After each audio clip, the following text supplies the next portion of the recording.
خواږو شاګردانو السلام علیکم. تاسو ته په دې پروګرام کې ویلکم وایو.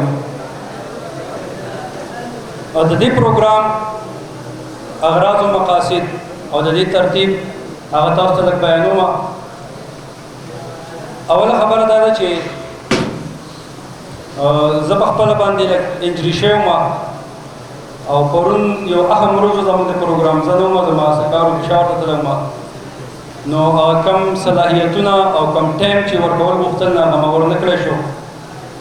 بیا هم زموږ د استادانو محترمو او زموږ د هلکانو فرحان دی د دې ګروپ چې دی د سټوډنټانو سلام کوم چې یو ښه پروګرام یې ارینج کو. دا تاسو دا کوم پروګرام نه دی داسې اسانه خبرې نه دي. د دې شاته ډېر محنت دی او په دې کې د ټیچرانو او د سټوډنټانو محنت دی. بیا ټایم په ټایم د ما سره په فون باندې رابطه چې څه وکړو څنګه وشو څنګه ونه شو.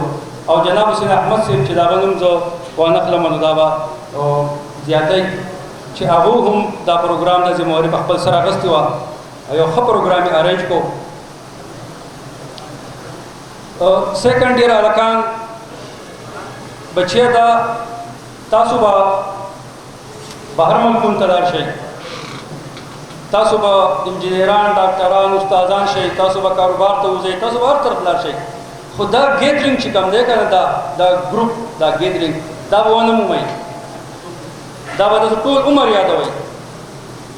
دا ستاسو په دې لاشعور کې دا یادګارونه ولیکلی شول. د دې لمحو قدر وکئ، د دې عزت وکئ. او نن چې کوم ستاسو د اخرنۍ ورځ ده زموږ سره د دې نه پس به تاسو زموږ نه فارملي رخصت شئ یا به صرف اګزام نه راځئ. دا ښه انجوی کوئ. او ولې چې دا 2 کاله مدت تاسو تېر کو ډېر ښکلی وخت یې تېر کو. او ستاسو د جونیر ملګرو کوم تاسو نن الوداعي پارټي کړې ده د دې شکریه مو هم ادا کوئ. وروسته په فارمل طریقې سره د پروګرام په منځ کې چغې وختل شو یا سیټیانې وهل شو یا بې وجه هولړبازي شوله دا به بچې دا به نه کوئ. دې دپاره موږ پروګرام درولي ځای په ځای باندې ابه تاسو ښه په طریقه باندې واقع چې د عزت او د ادب هغه حدود چې د هغې نه پاخه باندې نه ځئ. ستاسو مشران ناست دي، ستاسو استادان ناست دي. او نو دا پروګرام د دې دا پروګرام دا ترتیب او د آل ان ون دا فیلور پارټي هم ده، دا ډسټریبیوشن سریمني هم ده، دا ریکریشن هم ده. دا زموږ هر څه دی ځکه دا زموږ په کال کې دغه یو پروګرام نو ظاهره خبره ده په دې کې به هر څه راځي.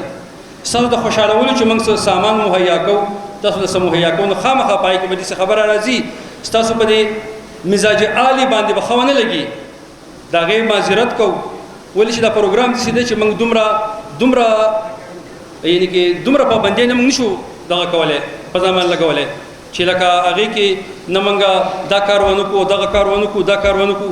نو کومه خبره که ستاسو طبیعت ته ښه نه رسي د هغې موږ معذرت کوو. ابه د دې پروګرام ضرورت دي، ابه د دې پروګرام یې صحیح ځکه چې تاسو خاندول خوشحال دا ګران کار دی. جوړول اسان کار دی، خاندول خوشحاله بچې ډېر ګران کار دی. دې دپاره شاته ډېر محنت غواړي.